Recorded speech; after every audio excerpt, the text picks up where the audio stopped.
Comment ça se passe, Thomas? Voilà notre petit terrain de jeu pour les 5 jours qui viennent. On a décidé de passer 4 jours dans les Calanques. On a loué un bateau, on a amené tout notre bazar et le plan c'était d'aller faire donc de l'escalade et de la plongée. On avait passé la nuit du 14 juillet à Marseille dans le port. On avait vu les feux d'artifice, il y avait beaucoup de monde et tout. Et le lendemain, on est passé par le vieux plongeur. On a pris, je sais pas, peut-être 8, 9, presque 10 bouteilles pour plonger.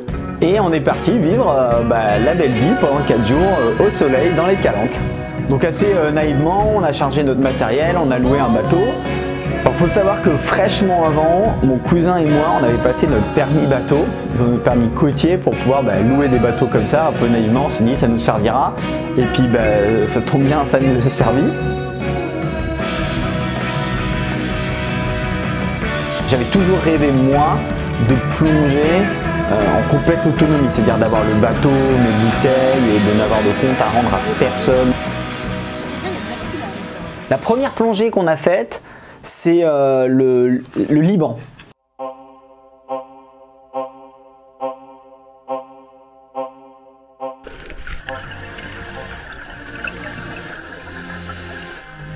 Et le Liban, je m'en rappelle, il y avait encore un petit peu de houle au tout départ. J'avais mal au cœur et bon, il y avait une bouée, donc on s'est amarré à la bouée, on est descendu. C'était pas hyper profond, c'était une trentaine de mètres. Et fallait que je surveille mon ami Romain parce qu'il n'avait pas l'habitude de plonger aussi profond. Donc on était assez vigilants dans cette plongée là, surtout que c'était la première. Et bon, on s'est baladé, donc c'était un peu éparpillé. La visibilité n'était pas incroyable, mais moi en tout cas j'ai trouvé que l'épave était à peu près conforme aux photos et ce que j'en attendais.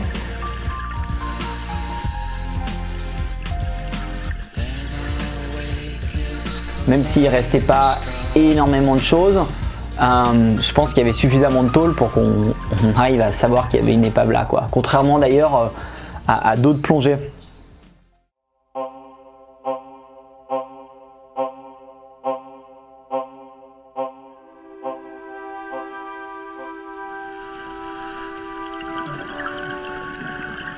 Alors, le Batavia est là sur l'espèce de sec.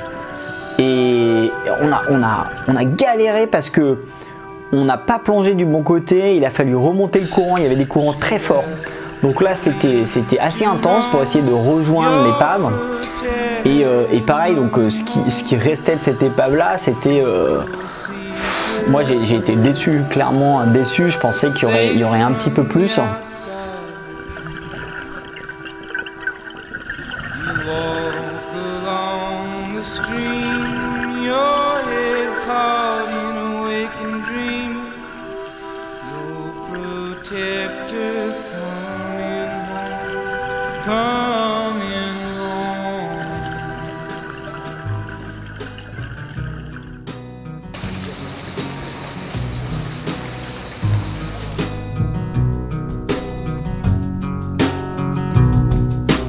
I went into 12 bookstores looking for Ulysses.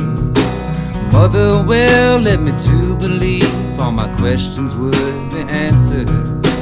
Now I have it here sitting on the table. Another word for the universe.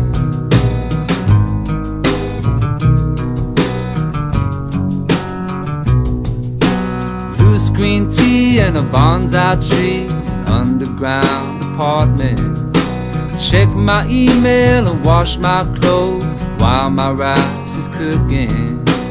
Oh Jesus Christ, how I hate making phone calls. So I lead a lonely life. Buddha, Buddha.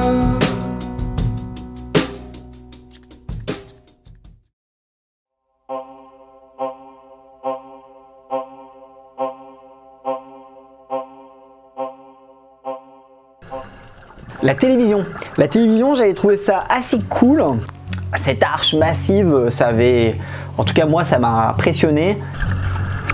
Ben, c'est des sites qui sont pas du tout décevants parce que ça va pas bouger trop avec le temps. Cette arche a la vocation à rester. C'est pas comme une épave qui se dégrade avec le temps. Donc ça, je pense que c'est une des plongées qui valait le plus le coup, en tout cas qui m'a le plus marqué.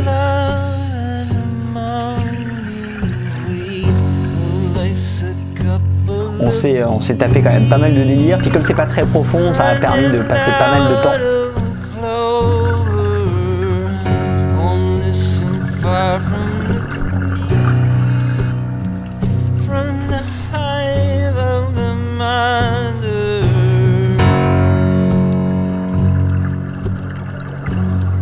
Donc là c'était vraiment en tout cas ça c'est une plongée que moi personnellement je recommande.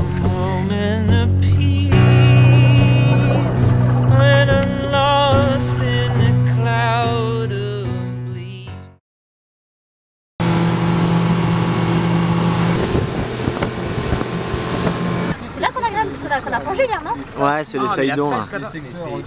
Mais ça, c'est ce qu'ils ont grimpé l'année dernière. C'est vrai?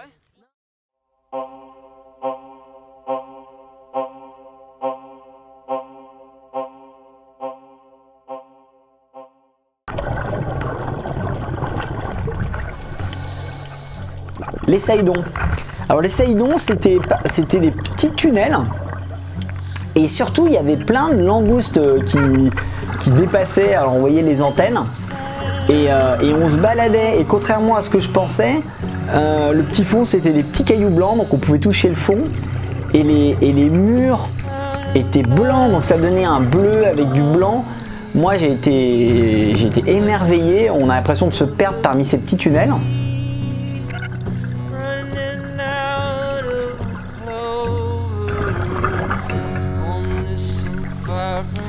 Et avec toutes ces langoustes, ben, ça donnait une petite promenade à travers. Moi j'ai eu l'impression franchement d'être dans des mines en fait, désaffectées. C'est ça que ça m'a donné comme impression. C'était vraiment sympa. En plus il n'y avait pas besoin de trop de lampes parce que c'était bien éclairé.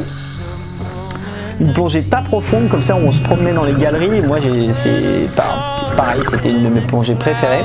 Romain n'est pas venu avec nous, donc on était juste avec Ang et Maxime.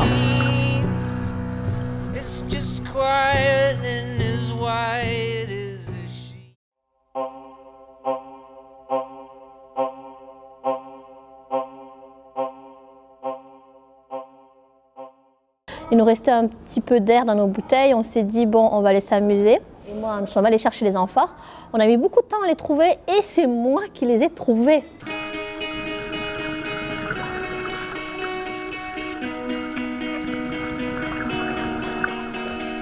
Les amphores du Frioul.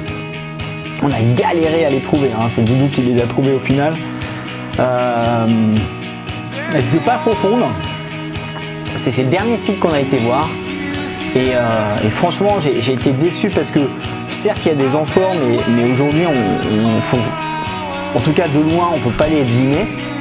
Il faut qu'on soit dessus pour les voir. Et je les trouvais tellement colonisés par les algues que bah, bref, on les repère quasiment plus. C'est un peu dommage.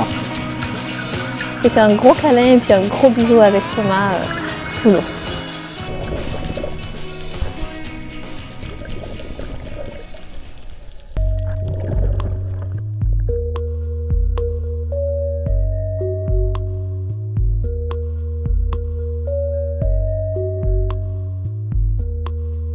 De manière générale, se balader en bateau comme ça dans ces calanques, c'est beau pour des gens qui, comme nous, escaladons et faisons de la plongée. Ça prend toute sa valeur, hein, vraiment, ce genre de spot. Et moi, je pense que c'est unique pour avoir été dans des calanques en Corse ou à d'autres endroits, peu importe. Mais en tout cas, ces calanques de Marseille, c'est vraiment un joyau et tant mieux que ça soit protégé par une réserve. Donc, on a choisi nos spots de plongée avec un bouquin. Donc, c'était les 100 plus belles plongées à Marseille. Et donc, c'est ce que je disais, je pense qu'il y a un décalage entre potentiellement les photos qu'on peut voir et puis après ce qu'on a vu. Donc par exemple nous les amphores on les voit à peu près comme ça dans le bouquin et puis dans la réalité c'était pas tout à fait pareil. Donc moi j'ai eu le sentiment qu'il y avait un décalage entre potentiellement ce que ce qu'on s'attendait à voir, notamment sur la qualité des épaves. Je pense que c'est ça le chose qui m'a le plus marqué. En 20 ans, il y a quasiment tout qui a disparu. Quand on plonge, on a l'impression de passer dans un autre monde, quoi. C'est vraiment le miroir, comme dans les films où on passe à travers et on passe vraiment dans ce monde du silence. Et moi, en tout cas, ça fait partie des sensations que j'apprécie le plus.